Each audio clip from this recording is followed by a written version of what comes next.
Dave. Hmm. Did you see that space tourists are paying $55 million this week to spend a week on the space station? I didn't know that. No. Seems a bit silly because for an extra couple of grand, they could have had 10 days at Centre Parks.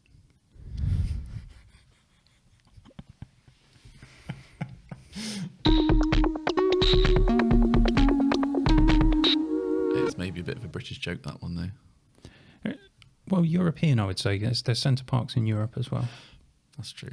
And for those of our international viewers who aren't familiar with Centre Parks, it's like a holiday park in the forest with log cabins and amazing swimming pools. Yeah, that's right. But it is quite pricey. It is, yeah. It seems to have got worse since the pandemic. So we're booked to go in May. So Right. that was a hit to the wallet. I should imagine so, just 55 million. Yeah, and then a trip to the Pancake House. Oh, make it max out 100 the million. credit card. And a case of some sort of illness usually after Yeah. the Pancake House. Yeah, I quite like not having norovirus or COVID, but I sense I might get both of those. Mm. Anyway, Pete, I've got to say that you're looking different again today. Sort of Michael McIntyre-esque. Are you deep faking Michael McIntyre? Welcome to my favourite podcast of them all. Yeah, so Pete has obviously been poorly. He'll be back next week, we hope. But in the meantime, we've got Tom. Tom is the managing director of our web development studio, so it's very nice to have you on the show, Tom. Thank you. Thanks for having me. We've also got Erin here as well. Hello, Erin. I'm here. Hello.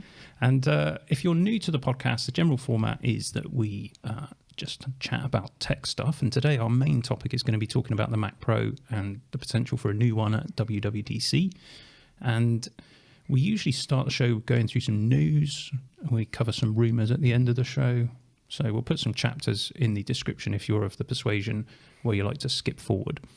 Whether you're listening to us on your favourite podcast platform of choice or on youtube.com/The Constant Geekery Podcast, we welcome you to Season 3, Episode 9. Erin, I noticed that you've gone a bit retro with your headphone choice today. I have Looks indeed. suspiciously like a pair of Koss Porter Pros you've got there. They might be those. And how do they sound? Yep. Okay, good. Thank you for that insight there from your huge banks of audio wisdom. Be Anytime. working for What Hi-Fi next. And I think I speak for everyone, Erin, when I say, what are you wearing? Well, I'm dressed very smartly and work appropriately today. Is brown back in again as a colour? Brown has been back in for last year. Has it? Yeah. I wouldn't know. So I Got to keep up to date. don't do fashion. I We do can tech. tell. So, Erin, have you got any news stories that you found this week? I do. Some owners of the new studio display are facing issues when attempting to update Apple's newest monitor to its latest firmware. Oh, that doesn't sound like a great result. It's not ideal. So is this is the firmware update that everyone's hoping is going to fix the webcam? And people are saying they can't. No, they have to take them into the Apple store to get them repaired. Repaired. That's oh dear, that's bad news. I've actually been trying to defend the Apple Studio display from all of the nonsense that I keep seeing on Twitter, where people are saying, look, this 4K display is so much cheaper. This 4K display that's made of plastic. I think it's a lovely thing, but It is a bit pricey. it is. If it was, what price would it have to be, Tom, for you to think this is worth a purchase? I think, well, sub 1K. Sub 1K, so 999 quid. Yeah. And then that would be a bargain. I don't know about a bargain, but I think it would be worth it for the price. It's a nice display, and it has, being 5K, it has 78% more pixels than a 4K screen. Yes, I learnt that from you guys. That's quite a lot more pixels. Yeah, that's not what my maths would have come up with, so that's good to know. And it is basically an iMac, isn't it? But because it's got the chip, it's got the speakers, it's got the It is. the webcam. It is, but it will never work as an iMac. But it could work as an iMac. And It's that's frustrating how many things need firmware updates. I mean, I don't want to go down the car route again, but a monitor, you never traditionally would expect a monitor to need firmware updates. Everything needs firmware updates now.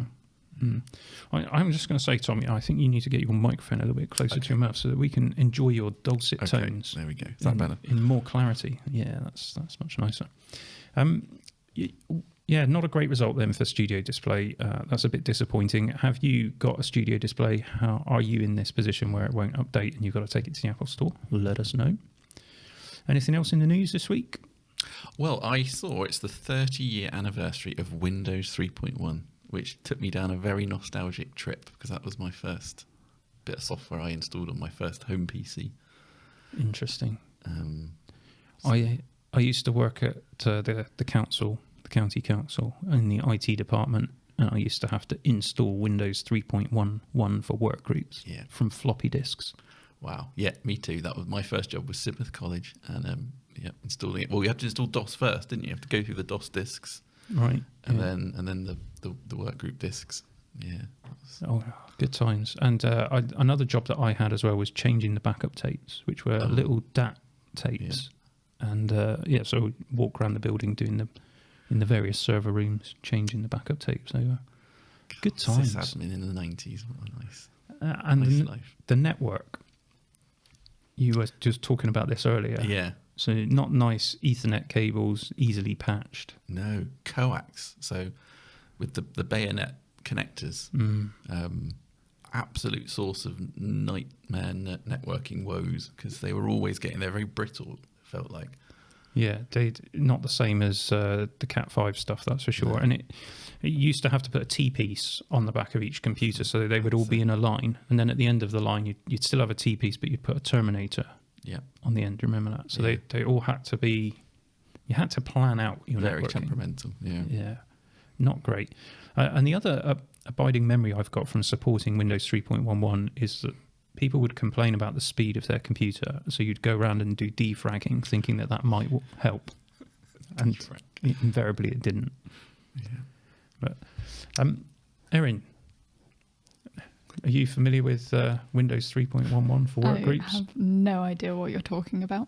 Okay. What's the first Windows version Erin would remember? The new one that they downloaded at school. Windows 10. Possibly. Maybe. I don't know. What's at school? So what's that last year? So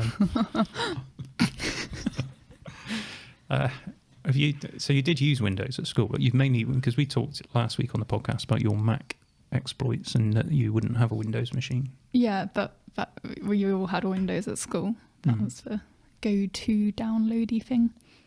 Go-to downloady thing. Excellent. Yeah. Thank you. Good insights as always from Erin on the podcast. Shall we get into... No, let's not get into the main topic. I'm going to pause at this moment and talk about ducks. And this wasn't on the script. It's not on the script. There's a reason for that, Tom. So I am holding, and you won't be able to see this, of course, if you're just listening to the podcast, but if you're on YouTube, you may be able to see this in my hand. It's like a yellow rubber ducky, but it's very small. Now... The eagle-eyed of you will have spotted this in one of the videos that we did. I can't remember. I think it's the iPad stand that we did last week. It's sat on my desk on top of my miniature Rubik's Cube. And this duck appeared on my desk. But then more started appearing in my office, in various different places around my office. And then more appeared again. So... we happened to talk about this on the podcast last week. Erin is swearing blind. She's not involved. Mm-mm. All right. And I noticed when I was listening back to the podcast that Erin said something when I was talking about the ducks. She said they're just going to keep appearing or something to that effect. And I didn't, when we were doing it live, I've dropped the duck. When we were doing it live, I didn't cotton on to that. I didn't catch that, what she said. So I only caught it afterwards. But she's still swearing blind that she's not involved with the ducks. Anyway, after that podcast, I collected them all up and there were 18 of them. Then I came into my office over the weekend and there were more ducks. Erin, look how hard she's trying to keep a straight face here, right? We collected up. Let me just... Wow. And for the benefit of the viewers on YouTube, I'm going to try and just pour some of these ducks out on the table because they have multiplied greatly. But I collected up all of them. I was here with my wife and we kept finding more and more, but I think we got all of them until I came into my office this morning, and you know what I found sat on top of my another duck, and then I found another one in the sofa. So Erin, Yeah. in front of all of the podcast audience, what can you tell me about these ducks and their placement in my office? I can tell you that I have not placed a single rubber duck in your office. No, you've placed lots of rubber ducks in my office. Nope. Whenever I question Erin about this, she's very clever, very With her guarded wording. with her wording on her answers. I haven't put any rubber ducks in your office. They're not rubber, they're plastic. Interesting. Have you put any small plastic ducks like these right here on the table? Erin? Can you see those? I Have haven't you- seen them. Have you placed any of these in my office anywhere? Not that I recall. Have you ever bought any of these I ducks haven't. from websites like Wish? Nope. But that's the kind of place your sister likes to shop. I wouldn't know. And I bet she's got a big bag of these at home. I don't have a sister. You're a liar. When I mentioned AliExpress earlier, I noticed she did perk up. I wonder if it might be AliExpress. Well, your sister's constantly getting packages from that neck of the woods. Yeah. This is called gaslighting, isn't it? You're gaslighting. Gaslight, gatekeep, girl boss. I thought this was leading up to a ducks in a row gag, but Clearly, it would take me some time to get my ducks in a row here. I just think it's incredibly amusing and creative.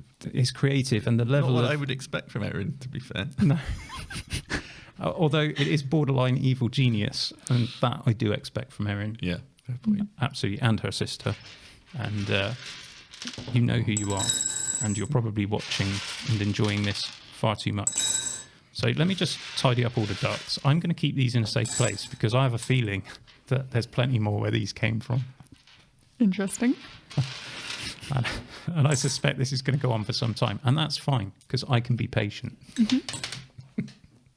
There will be a measure of retribution at some point. Good. So now we can get into our main topic. And this is all about Dub. And if Pete were here, he'd be getting very upset that I just said that. So let's not say that. Let's instead say WWDC. So this is Apple's Worldwide Developer Conference. It's been going on for a long time, decades in fact. But it's more recently, and when I say more recently, I suppose in the era, the last 20 years, it's been used sometimes for launching products. Mm. So, for example, the iPhones and things. Yeah, I didn't know that. That was originally there. But Apple has since doing that, they have dedicated events for things like iPhone and other stuff. Last year, of course, we got all excited because we thought with the Apple Silicon transition going on, there would be some hardware, or at least some talking about the Apple Silicon transition. And quite incredibly, during the entire keynote, Apple didn't even mention it. Mm. I thought that was a bit poor, and they never even thanked all the developers who were there in the audience who'd worked so hard to make the transition. Success, Yeah. So poor show from Apple there. I think this year, and I'm just stepping back a moment, I wonder whether Apple did that in response to all of the leaking and everything else, almost like to spite people. I could be wrong. I don't know. Perhaps I'm being too cynical. But Yeah, it has spoilt these events, hasn't it? The leaks in many ways. it has. And I think back to the times where we used to get surprised. Mm. But Yeah, when was the last genuine one last thing? Well, I suppose the announcement of the Apple Silicon transition, I mean, we all knew it was on the cards. I think a couple of months before that happened, I did a video about how I was looking forward to Apple's ARM laptops. But I never for a moment expected that they were right on our doorstep. I thought there were a few more years off yet. So I think that for me, that's the last kind of surprise. But since then, it's been a little bit predictable. The question I guess that we're going to try and answer today is will there be hardware at WWDC? And if there is going to be hardware at WWDC, what will it be? So, shall we talk about what it won't be? Yep. I- MacBook Air? I don't think there'll be a MacBook Air. I don't think the AR glasses Mm. that people are talking about. I don't think we'll see an M2. Mm-hmm. I think that's all still to come. So at the last event, Apple said we've got one more computer to do for the Apple Silicon transition to be complete, and that's the Mac Pro. Yeah. And This would be the logical event. why do you say that? Because it is, after all, a software conference, not a hardware conference. True. But how many more events do we have before the end of the 2-year period that they've set themselves? Probably. Well, I suppose they could do an event at any time. Yeah. Is it likely to see a Mac Pro released at WWDC? Well, it is pros attending, Mm. and I think I'm right in saying that it has been released before, a previous generation of Mac Pro at WWDC. And you'd be correct. So I was looking back through the records. I went back to 2003, which is where the Power Mac G5 was released. 2006, we got the Intel Mac Pro. 2013, we got the Trashcan Mac Pro. 2017, when everyone was clamoring for an update to the 4-year-old Trashcan, we got the iMac Pro. Mm-hmm. Yeah. And also a promise that something else was coming to replace the Trashcan. And at 2019, we got the latest Intel Mac Pro. The one with wheels. If you can afford the wheels. Are they $400? Is that right? It's something like that, isn't it? Yeah. For basically wheels. That's amazing. So by my reckoning, every single Mac Pro, apart from sort of mid-generation updates, has been released at WWDC. There you go. Precedence then. So we've got a precedent. So it seems like it would be a good place to release the new Mac Pro. But since we're reminiscing about these older machines, I thought it might be nice just to have a little walk through history on the Mac Pro. Mm-hmm. And I've got a little bit of familiarity with some of these machines, Yeah. but not all of them. And we've actually got, I mean, it's not on camera shot, but just in the corner over there is the Power Mac G4 that I used to, well, I guess I started one of my first businesses with that. Yeah. Doing some coding and other stuff. Good machine. And then my brother bought it off me, and he's since turned into a rather good coder. Mm-hmm. Currently doing lots of code for us. So I've got a sort of Fondness for that one then. I do have a soft spot for it. And at some point, when I've got time, I am going to make a video and we'll get it back to life again. Excellent. And have a play with it and see what it's like. Yeah, when we were moving offices, I did slightly curse the old technology we were lugging over to here. Because there are some other Mac Pros actually, There aren't are. there? In There are. the storeroom above In the our storeroom, heads. Yeah. Okay, so I think it's interesting to maybe start at the Power Mac G5 because so my first business, we bought one of those and we bought the iMac, which also had a G5 in it. And I remember it being, Apple made a big song and dance about this. And they were particularly excited about the fact that it was 64-bit. Right, yeah. And so I believe it was the world's first consumer 64-bit computer, the G5 iMacs. I'm sure someone in the comments will correct us if it's not. Possibly, yeah. So question then, just to jump in there, what made you go for that machine? Like at the time, what were the alternatives? Well, the alternatives were PCs. So I started a company with a guy called Tom, but not you. And he was always PC actually, but I wanted to use Mac because I'd been using the G4. So I convinced him that the best idea was, I wanted the iMac, and he was a designer, and we suggested maybe he should have the Mac Pro. Mm-hmm. Okay. So I can't remember what spec we got. It wouldn't have been any kind of top tier spec. I remember it arriving though, and we just couldn't get it to work because the Apple tax, which still existed then, was so high. We bought the additional memory for it separately, and that needed to be installed. And and it had to be installed in a very particular way. Okay. That's all I remember. I remember it took us a little while to get it working. Right. But this I'm calling it a Mac Pro. It isn't a Mac Pro. It's a Power Mac. The Power Mac. predecessor of the... Yeah. But it looked like the cheese grater, the original Intel Mac Pro. It's the same case. Inside it was completely different. So the power supply was in a different place. I think it's at the bottom. It's at the top in the Intel one. Different fans. Yeah, and the cooling solution actually wasn't that well thought out, I don't think, because there was a plastic cover. So you took the door off and then there was another plastic door, which was kind of sealing everything. I think they improved that a lot when they went to the next generation. Did like acrylic in those days, didn't there? There was a lot of acrylic going on. There was. In fact, the iMac was white. Okay, that's right. White plastic, wasn't it? Yeah. So I had they did 2 sizes. In fact, actually, now I'm thinking about it, I think they did 3 sizes, but initially there were 2. I had the smaller of the 2, and I did use that as my main development machine for quite a while. Yeah. Using Dreamweaver. Oh, Dreamweaver, yeah, I remember that. Yeah, coding PHP. Macromedia. Building websites, doing stuff. Tom hated it. Yeah. And he found it incredibly slow to use. And I think in the end he bought a laptop. We replaced it with a laptop, and we had someone else join the company who then inherited the Power Mac, and it became one of those things that's like, oh, we got to use it because we paid all this money for it. And it ended up going to an office we opened in Spain. Okay. So before my time. Yes, Ben Almadena. We had an office down there. Very nice. Yeah, it wasn't. Sounds like a good idea. No, it wasn't. we were serving mainly expats, Okay. and let's say that they like dealing in cash. Right. So trying to Say no run more. an honest business just was impossible. So we ended up not doing that. Knock it on the head. Yeah. What I'm interested in is what was, thinking back to those machines then, was the price difference as dramatic as it is now? I mean, No. were you taking out a small mortgage to buy a Power PC? No. A Power Mac?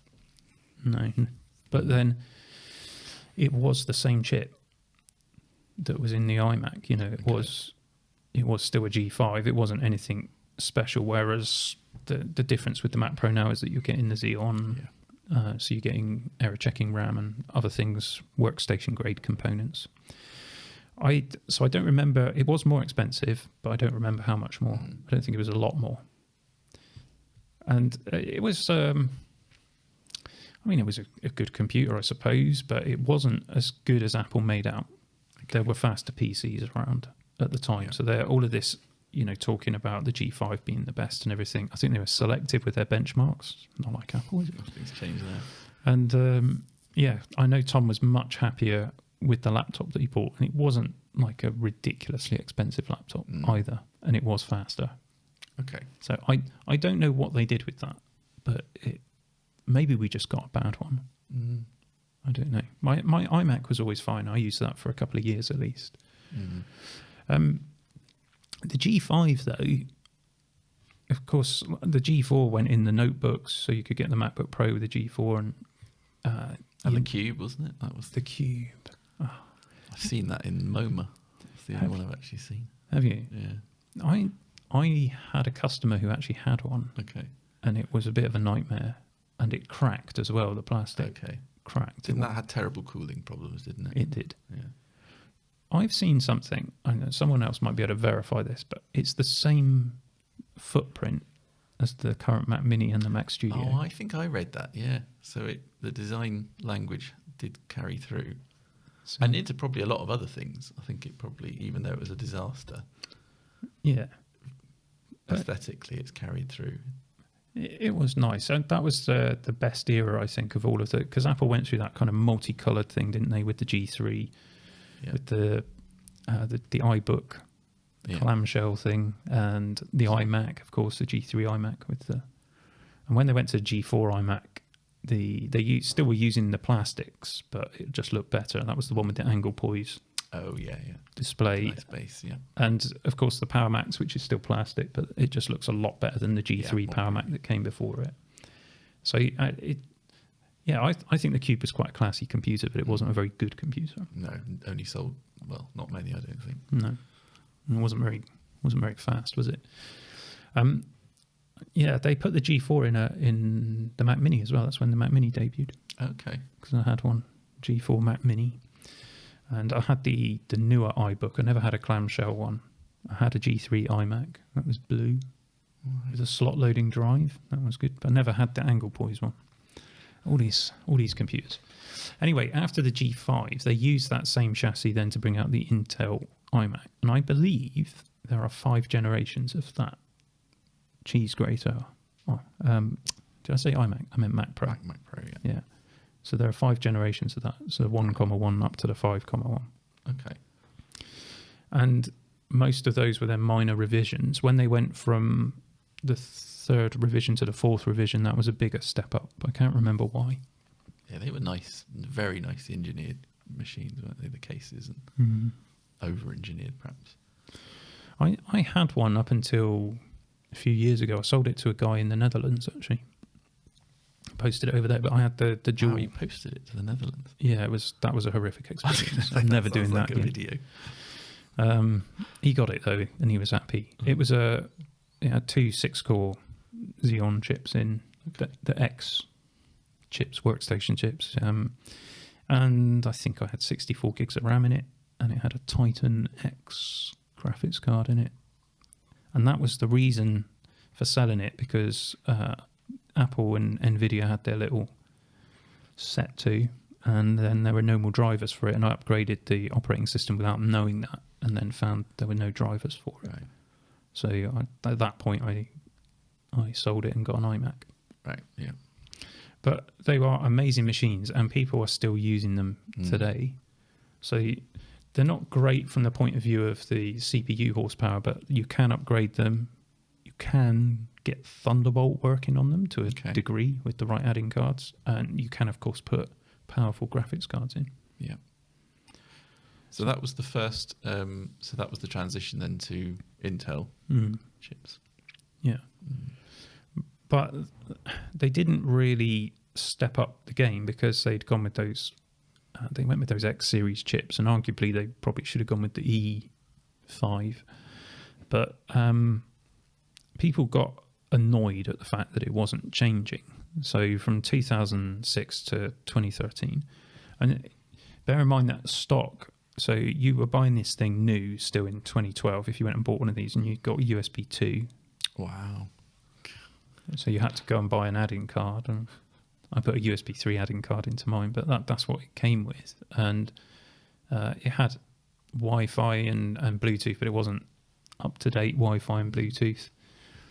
There's other things as well that it just... of course, the PCI Express, it was 2.0. Right. So you could go and buy a fast graphics card, but of course it's always going to be bottlenecked. So that was when? 2000? Well, they were still selling it right up to 2013, actually. Wow. Because they announced the trash can to replace it at WWDC around the middle of the year, and it actually went on sale towards the end of the year, as I recall. And correct me if I'm wrong, folks, but I think that was it. And of course, that transition from the 5,1 to the 6,1 was big, and it wasn't well received. No. I actually thought it was a great design. No one will believe me when I say this, but years and years ago, right, I used to build a lot of computers, and I was thinking, what would be the best thermal solution for a computer? And I thought building a triangle-shaped computer, right, where you have components on each face of the triangle and then a central thermal core that vents up through the middle. And I drew pictures of it and stuff. And what I should have done is patented it, because that's exactly what Apple put inside the trash can. But and then a circular case around in a circular case. But although my case was triangular. Yeah. It didn't work too well, did it? So. No, it didn't. So maybe I shouldn't stick to the day job. So I'm not an engineer. It was just a thought at the time. Yeah, it looked very nice, didn't it? But again, was, I don't know, universally hated is a bit strong, but... Well, not having the PCI Express slots or upgradability, I think, really got people upset. Apple had this idea, of course, where you you would use Thunderbolt. Mm. It's got Thunderbolt, so we can extend everything. And of course, that was the thing that the previous Mac Pro didn't have Thunderbolt. So, and Apple were onto generation 2 of Thunderbolt by that time. Mm-hmm. So the trash can had 6 Thunderbolt 2 ports. Okay. And on the surface of it, it should have been a great computer, because Apple had this idea that GPU computing was going to become a thing. And around 2013, in all fairness to Apple, it was, because NVIDIA were making the Tesla supercomputer cards. Okay. So you could have what they called a desk-side supercomputer. So you buy these cards, Tesla cards, and for number crunching, basically, using GPUs to number crunch. And of course, GPUs are being used to number crunch now primarily for your Bitcoin, and Ethereum and everything else. Dogecoin. Bit of Dogecoin. I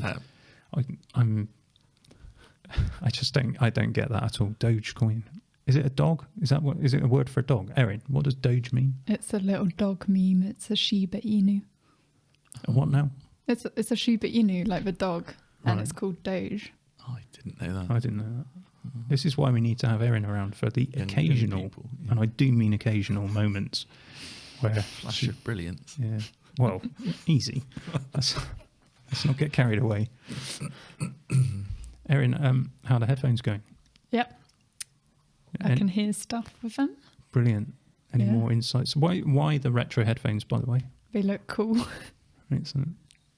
And at some point, you'd be using them with something. Oh, yeah, I'm going to use them with my Walkman. Actual cassette Walkman. Yeah. Have you got any tapes yet? No, Brilliant. but I found somebody who has tapes for me to borrow, so it's quite good. I think Okay. I've got a load somewhere. Yeah. Have you? Yeah, old mixtapes. Oh, that's dangerous. Bit of S Club 7. Steady. It was cool back in the day. What? You were cool or S Club 7 was cool? I don't think either of those statements is true. Where did we get to? It had a Trash can. heating issue though, didn't it? The not S Club 7. Well, they might The have. trash can. The trash can. Yeah. That overheated as well, didn't it? It did, because Apple, when they programmed the fan curve on it, they just prioritized silent running, Yeah. and it needed to ramp up earlier. The problem with it is that it snowballs. So if you can imagine, you've got this triangle. So on one side, you've got the CPU. So if you're working it hard with the CPU, obviously that's going to get hot, and part of the triangle heatsink gets hot. Then you've got 2 graphics cards. So if you're doing anything graphically intensive, obviously both of those are going to get hot as well and spread their heat. And then, of course, there's no space left to mount the rest of the components. So the SSD is on top of the graphics card. So if at the same time you're working the SSD, that's getting hot, which overheats the graphics card that it's sat on top of, which then adds more heat into the... you get this kind of perfect storm going on, and it will suddenly just go nuts. Yeah. And overheat. That's what happened to mine. Right. And, Terminally, or is it? no, I took it all to Thermal pieces, shutdown. repasted it, and what I did then was I downloaded TG Pro, which is a reasonably priced fan control app, and I reprogrammed it so that the fans would come on when they needed to, and then it worked absolutely fine. So I don't think there was anything wrong with the thermal design. The problem was that it wasn't as quiet as Apple wanted it to be, Yeah. so they just turned it down so it would throttle. I just don't get Not those what you want in design a pro decisions. machine. No, not at all. Of course, the other thing is as well, so you've got one SSD, a proprietary socket, obviously, although you can now get adapters to put NVMe drives in, but you do lose some functionality by doing that. So you've got this proprietary SSD. There's only one socket for it. Yeah. So it's not like it's massively upgradable. There was a Canadian company called Amphiltech who made a carrier board which would allow you to have 3 SSDs in there. Okay. In the trash can. Yeah, Okay. but it was expensive. Yeah. So it's not really upgradable from that point of view. RAM you could get to 4 RAM slots, nice and easy, and you can upgrade the CPU. In fact, I've done that. There's a video on the main channel, but you could. There are very limited numbers of CPUs which will actually work in it. So it's not like you could suddenly open up to every possible Xeon. It's the E5 version 2 chips, and I think even not all of those will work. Okay.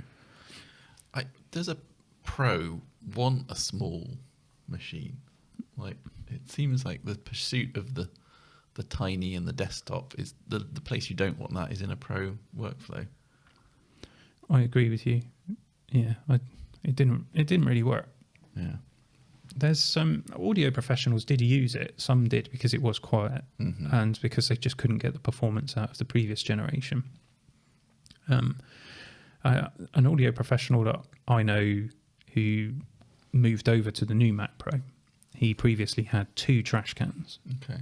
And countless numbers of wires and external PCIe enclosures for all his cards and stuff running over Thunderbolt. It must have been a nightmare. Looking like a mess anyway. Yeah, it's like Medusa's hair. Yeah. It was not a winner. And Apple famously actually apologised, didn't they? They said that they made a mistake and designed themselves into a corner. I think that's what they said. So not a winner, but I've got a soft spot for the trash can. I had one obviously for quite a while. I used it with an eGPU, which was a solution that you had to hack, but it did work. And yeah, they are good computers. I think it's unfair the amount of negativity that they got. But they're not good for everything, and it's not really a great solution for the Mac Pro. And that's because of the graphics card thing. Apple didn't provide the developers with an easy way of accessing both of those GPUs. That's right. So almost no applications were running on both. Yeah, it was. Final Cut Pro did, but then they broke it when the new Mac Pro came out. It stopped using both graphics cards properly, and then if you throw any GPU in the mix, it just can't handle it, which is why we switched over to Resolve. And if you load Windows via Boot Camp, Windows detects the cards and automatically runs Crossfire X to join them together. So arguably the support in Windows for the dual GPU solution is better than in Mac OS. Yeah, it's just daft. It's a bit damning. So you're sat there with this computer that you've paid a fortune for that's got 2 GPUs, and 99% of the time it's only using one of them. So yeah, big fail there, I think. And Apple couldn't update it either, or didn't want to. I mean, it didn't get refreshed. It didn't get refreshed, no. And they had a massive recall on that was actually still running up until about a year ago, I think, with the D700 version. Right. The top graphics cards just, they'd overheat and fail. So not a winner. Was that Johnny still? Was he designing then? I think he was. Yeah. Yeah, he would have been. I don't whether it was his design or not. I don't know. It's definitely one of those cases of form over function. As a stopgap, in 2017, the iMac Pro came out. Yes. And I seem to recall, maybe you recall differently, but I seem to recall that at the time it was pretty much touted as a stopgap. It was very much we're doing this now, but we're also working on a Mac Pro. Mac Pro problem. Yeah. I do recall that. And it was essentially just a 27-inch iMac that they put a Xeon in and changed the colour of it. They probably did more than that, but in it and whacked the price right up. And I think that was the start of the high pricing for Mac Pro. Yeah, I've never used an iMac Pro. What was it? Was it good for cooling? Was there any issues with that, or was it very much just like using a faster iMac? I don't know, because that again is another one I've not used. Okay. Never had a cause to have one. I think it got well received by the YouTube crowd. So, and I am a fan of the 27-inch iMac, but it got to the point again because they didn't update this before they discontinued the iMac Pro. The top end consumer 27-inch iMac would outperform it. Okay. Yeah. So again, Apple cannibalizing your own product line. Yeah, a bit strange. I think that's the one. The iMac Pro, isn't it? Marcus Brownlee. He carries it. You would carry it around in a box and use it to edit in hotel rooms and things. That's dedication, isn't it? It is. And then of course he bought the Mac Pro, and now he's got a Mac Studio, and he's ditching his Mac Pro. Yeah. But he's got more money than us, Tom. He certainly has. The trash can. I'm just thinking about the pricing on that. I think we went and bought an entry-level trash can from the Apple Store. The one that I had was actually originally owned by the business. Okay. I bought it off the business and then upgraded it. So it was used by one of our designers for about 3 years. So it was the entry-level quad core with the D300s, 12 gigs of RAM. And I can't remember if it was £3,000 or £3,500. What I do remember is that when the financial crisis hit, and sometime after that the exchange rate was getting less favourable, Apple just whacked the price up by £500.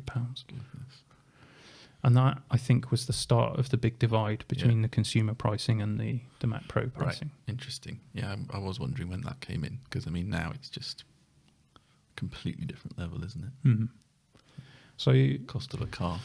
it is, I do feel sorry for anyone who's bought the new Mac Pro as well, particularly the way Apple have been lambasting their own product, which I think is in poor taste, considering how much people have spent on it. I'm not talking about the pros here who've bought the top end model, which is very powerful and, needed for certain workflows. I'm talking about your prosumers who've gone and splashed $8,000 on what they think is going to be a very fast computer. And of course, it's not anymore. Outdone by a notebook. Yeah, basically. So there's a little bit of Mac history and probably far too much reminiscing. Erin's losing the will to live over there. So the question is, what will the new Mac Pro look like at WWDC? So I was thinking about this. So obviously the latest iteration came 2019. So that's only 3 years ago. So are we expecting the same design, case design? I would say the same design language because of the Pro XDR display. Yeah. But not necessarily the same case, but I could be wrong. And it wouldn't surprise me if it was the same case. But then it also wouldn't surprise me if they continue to sell the Intel version. Ah, okay. And I'll explain why in a moment. So would that not mean the transition wasn't complete? Well, they're still selling an Intel Mac Mini as well. And I can't imagine consumers are buying those. I think that's data centers might be buying those. Okay, yeah. But there are customers out there who need x86, and I think it's fair to say that Apple Silicon does not meet all Pro workflows yet. Yeah. And it's the graphics as well. I can't see how they can make Apple Silicon be as graphically powerful as the existing Mac Pro. Admittedly, it costs a fortune to spec up those super graphics cards, but you can put a lot of compute power inside a Mac Pro, probably 4 times the compute power that's in the M1 Ultra. Right. So then here's perhaps a stupid question, but can we get any kind of graphics card add-on to M1 family? As in an external graphics card? External or PCI? PCIe, right. I think this possibly goes a little bit beyond my level of experience. I think there are hardware challenges to getting the latest PCI standard running at full speed, although they're doing it with the Thunderbolt, so I'm sure it's possible. Drivers for ARM, no problem. They could do it. The question is, what benefit is there? Because if you're coding for the Metal framework now, you're coding for unified memory system on chip. So in order to then make use of another graphics card, you would have to have developers specifically coding for it, and then we're back to the trash can. Yeah. So I think for that reason, that won't happen. Okay. Technically possible, but probably won't happen. So where does the modularity come from? What cards are you going to be adding?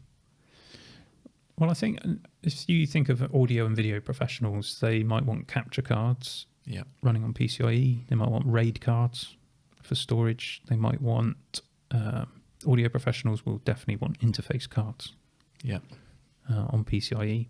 Now, they could do that via an external PCIe enclosure and run it over Thunderbolt like we did with the trash can. That would be possible. But that's not very pro, is it? No. So would that suggest a bit of an internal redesign at least then? Because the internals, as I understand it, are quite geared around having 2 GPUs. Yeah. Yeah, I would say so. But I wonder, because the GPUs, they kind of sell them as modules. So you can get a GPU on its own. There are some duo cards where you've got two GPUs on the one card. So using two modules, you can get 4 GPUs with the Intel Mac Pro. Okay. But I just wonder whether we could maybe get that same approach. And I did express this in a video on the main channel. But what if you could have upgradable system-on-chip cards or modules? Because this is the thing, you're not going to be able to have extra RAM, or it's unlikely that you're going to have extra RAM because then you lose the benefits of unified memory. Storage could be upgraded, and in fact we're seeing socketed SSDs in the Mac Studio now. Yep. So that might happen. But otherwise, you're choosing your number of CPU cores, you're choosing your number of GPU cores, and you're choosing your memory, and that's what you get. That's final. Mm. Yeah. But what if you could say, oh, I'll have an M1 Max card, because an audio professional, the M1 Max might be plenty. Or you could say, I'll have an M1 Ultra card. Or 2 of those cards. Yeah. Ooh. But to do that, you'd have to have a very fast interconnect somewhere in the system. Yeah. Similar to the one between the 2 Max chips on the Ultra. Yeah. Yeah. However, is that going to be fast enough? Because it won't be as fast. I mean, I know we're talking in nanoseconds, but it won't be as fast as the one that's between the 2 chips. And it would have to still show both cards up as a single system on chip, wouldn't it, for the developers? Yeah, otherwise unified memory just doesn't work because you're constantly moving memory. And that's a big limitation, because this is a traditional limitation of dual CPU machines, where they each have their own addressable memory. So it might be that you want to spread your application across multiple cores, but you're tied on, because if the core is on that you're using is on this particular chip, or sorry, that if the piece of data you want to access is tied to a particular CPU, you have to wait for those cores to be available. Right. I've not explained that very well, but it's a completely different proposition to what developers currently have. So what if you could then mix and match even? So you get your Max, and then you need to upgrade, so you add in an Ultra card. Could we even do that, I wonder? Or mix and match different amounts of unified memory? Well, in theory, it all lumps together as one big thing, doesn't it? So if Apple do their engineering wizardry, it should be possible. Yeah. Don't need matched pairs like RAM. No, I don't think so. I'm sure someone with much better knowledge of this kind of stuff might correct us in the comments. I know that there are people who have said, the guy, his name's not coming to mind. Is it Hector? Hector, that's it, yeah. Who works on Asahi Linux, and he originally came out and said there's no way that you can join more than 2 M1 Max chips together because of the number of interrupt request channels. Hasn't he walked that back now, though? Yes. Yeah. So well, what I thought when he originally said that is, well, you could just have another controller on the other chip and thus double it, and that's basically exactly what he's said. So everything is possible. At the end of the day, what we have to think about is what is commercially reasonable. Yeah. And I don't think we'll see M2. No. It'd just turn the whole chip cycle on its head, wouldn't it? It's starting with the entry. Yes, and it would also mean that it would have to be based on the Blizzard and Avalanche cores. Yeah. Rather than the new cores. For the iPhones coming out in the fall. Yeah. Or, well, maybe not, I don't know. I mean, they're obviously much further ahead than their release cycle. So everything's possible. We could be completely wrong. Maybe they will bring out an M2 and reverse the cycle. Seems odd to me. Yeah. And it does make sense what you're suggesting, because it feels like a Mac Pro does have to have more processing power to me. Particularly if you can't add GPUs, then what are you getting that's Pro? Some minimal modularity. So being able to double up, say, 2 Ultras, and that still fits within what they announced, that there's no new chip within the... Yeah. M1 lineup. Yeah, so you just get a Duo module, Yeah, M1 Ultra Duo or something. definitely. These names are they are definitely like Gillette razors, aren't they? I'm waiting for the Mac 3. Excellent. Yeah, don't give Apple any ideas. They'll start making razors and put the M1 in it. You just know They're that. a few over. Yeah, I think that's a possibility. Who knows? We're purely speculating at the end of the day. I think that the key thing to satisfy the pros is to have an upgrade path and to have proper modularity and PCIe. Yeah. If it has those things, then I think pros would generally be happy, even if they are having to buy a whole new system on chip. Yeah. And wheels. And wheels. And a stand for their monitor to go with it. Yeah. Yeah, I do think it's possible. I do think it's possible. Otherwise, the sky's the limit. Who knows what we'll get? Maybe it will just be M1 Ultra, but you've got the upgradability, and maybe that's how they'll sell it. But then the price is going to have to come down, isn't it? Mm. So I don't know. It would bring, if you could get two M1 Ultras, and get a 40-core system, that would bring it more in line with top-end x86 workstations. Yeah. So I've got a Threadripper Pro 32-core workstation, and that is certainly quite a bit quicker than the M1 Ultra. Okay. So, and there's a 64-core version of that as well. Right. So 2 Ultras, though, then you might have a fighting chance. Yeah, I think it would get fairly close to it and would exceed it in some workflows as well. And, of course, would definitely be better on power consumption. Yeah. But it would be pretty unique technology, wouldn't it? Being able to connect up to entirely separate dies as if they were a single die. Yeah, I think there are some massive engineering challenges behind that.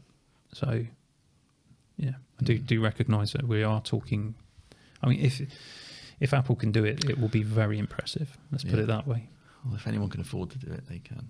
Yeah, and I hope you're getting your wallets ready, or you've applied for the mortgage that you're going to need to buy one of these things.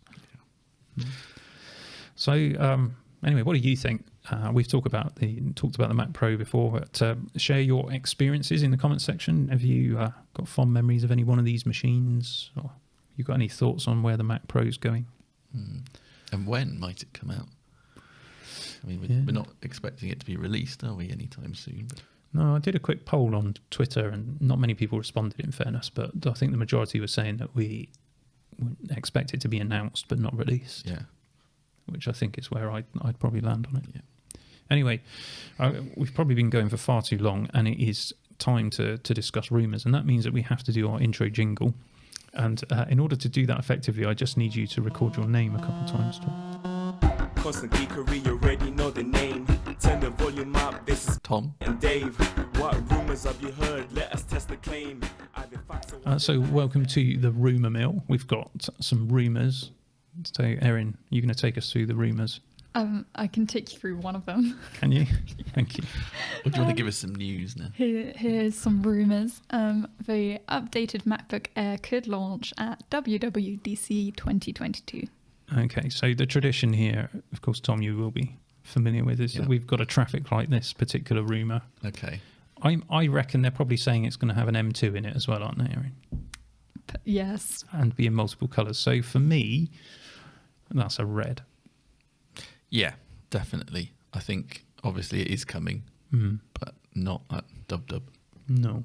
I would expect this. I mean, I think in this rumour there, are they talking about hitting the back to school buying sequence? Is that what they're thinking it? I think so, yeah. I think that to have something announced and maybe get released into December of this year so they can get the Christmas run up, that would make sense to me for a MacBook Air. I suspect there will be a redesign. I suspect there will be different colours. Yeah. And How do you feel about that, Erin? Colours? I'm really excited about having different colours. I don't think they'll be brown, though. That's really sad. What colour would you choose to go with your brown shirt? I really like the blue, the blue colours that they do. I think they look really nice. Will that go with brown though? Blue and brown? Depends what shade of blue. Not really though.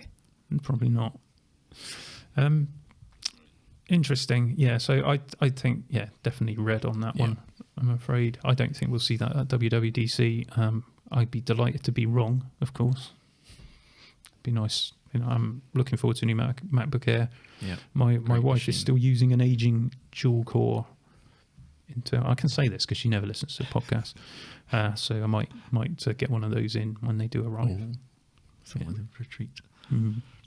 What colour would you get? She's actually not that fussed about colours. Okay. So I don't know is the answer to that, and I'd have to wait and see, but maybe... I'm going to guess purple. I like purple. I'm wearing purple. Purple's my thing. I like all the girly colours. If colours can indeed be girly, probably not anymore. I don't think so. I'll shut my face then. Are there any other rumours there? Yeah, Apple's mixed reality headset may appear in iOS 16 betas? Beatas? I don't know how you say it. You know how to say Doge, but you're not up to speed on beta or No. beta. I think Beta. either is acceptable. Good. What do we think about that? Well, if there's traces of it in iOS, then it seems likely. We don't have a date on this one. Mm-mm. Okay. So at some point next year, maybe. If we don't have to say a date, then I'm going to say green. Oh, I think there is obviously something coming. Will it be referenced in iOS 16, which would then indicate that it would be released sometime during iOS 16, which will be any time from October this year to October next year? Yeah. Possible. I'm going to go. I'm not as confident as you, Tom. I'm just going to say amber, Okay. but you're going green. Okay. Yeah. Go big. Okay. What about you, Erin? We didn't ask you. No, I'm going orange, Orange, which is like amber. but better. Okay. And what about the earlier rumor on the MacBook Air? The what? The MacBook Air. What about it? Are you going? Oh, sorry. I have to work with this. Tom. I'll go orange. You're going orange. Yeah. You think it might happen? Anything's possible. Okay, good. I feel like you might just say orange to all of these, but let's see. Do you have any other rumours? The last one is iOS 16 codename Sydney is set to be previewed at WWDC in June. Is well, that a rumour? Or? I don't think that's a rumour. I think Is that's. that not a rumour? I would say that's a nailed-on certainty. But I thought there was more to it than that. Isn't this from Mark Gurman? And wasn't he saying that it won't get a redesign? Oh, Was that not the yes. rumour? That was the rumour. My bad. It's good. Perhaps we should try preparing for the podcast. I don't know. What do you think? Maybe. Yeah. I'll just throw that out there as a kind of wacky idea. All right then. Bit left field. When Pete comes back. New chapter. Yeah, interesting. What do you think? So no significant improvements apart from health tracking. Wouldn't surprise me at all. I got to say, I'm hoping that that's because they're spending their time on iPadOS. And I'm hoping, like many people are hoping, that they're actually going to do something better with iPadOS that can make use of the M1's power, especially now it's in the Air as well. Yeah. It's a real love-hate thing with my iPad, like for many people. It's so powerful, but just every little workflow has some kind of niggle that you can't do properly. It does, yeah. It is frustrating. Have you tried Universal Control yet? No. No. Interested to get your feedback Okay. on that when you do try it. And of course you have the M1 iPad Pro, don't Yeah. you? Like me. Yeah, very nice machine. But it's a great iPad. Don't get me wrong. If you're going out to buy an iPad, it's brilliant. But it's frustrating that it can't use the M1's power. So no new design for iOS. I don't know that it needs a redesign. I think people just like having something new and different. Yeah. In which case, buy an Android for a year. That'll be new and different, and then you'll appreciate coming back to iOS. Oops. I think that's it with iOS. I think actually most users probably don't want something new and different. I mean, my wife's the case in point. She likes to be able to just not have big changes. I don't think she even notices when the new iOS rolls around, and that's probably as it should be. My wife never notices because she never does the updates. Whenever I get on her computer, there's always a lot of updates that need doing. Yeah. So are we saying green on this then? I think green for that. Yeah, I don't expect a redesign at all. But we've sort of done an initial rumour, an additional rumour there in, do we think iPadOS is going to have better support for M1? Care to put a colour on that, Tom? I've been disappointed so many times before, so I'm going to go, let's go amber as an element of hope. A bit of optimism. I'll join you on the amber, although my head is saying red and my heart is saying green, but I'll meet in the middle with amber. Yeah. Anyway, that's it really for our podcast this week. I have to say, Tom, it's been enjoyable chatting to you, although I feel like I may have done more of the talking. Yeah, but you are. Such is the case on the podcast, and I am sick of the sound of my own voice, I will be honest. Well, I look forward to listening to this in the car. Really? What, even though you're a part of it? I usually have to listen to the podcast again just to remind myself that I didn't say anything stupid that I'm going to get into trouble for. I think girly colours might be it this week. There's always something. Yeah. Treading a dangerous line. Pete may listen to the podcast. I suspect he won't. He'll probably tune in for your joke. Yeah. So if he gets this far, we ought to just insult him or something just to see if he gets this far. Yeah. But I won't because he's been poorly. So we'll be nice to Pete. Yeah. Get well soon. And tune Thanks in for again. having me. No, absolute pleasure. And we'll see you again soon for another episode of the Constant Geekery podcast, possibly with Erin and possibly with Pete. Yeah. Cheerio. Bye-bye. Erin, did you spot any news at all? Yes, there is a Mac rumour. That's a rumour. We'll do that later. So Tom's going to edit that bit out. Can you do the news story about the studio display? Rumours. Are you using the notes? I clicked the wrong link. Erin, That's my bad. don't forget to breathe.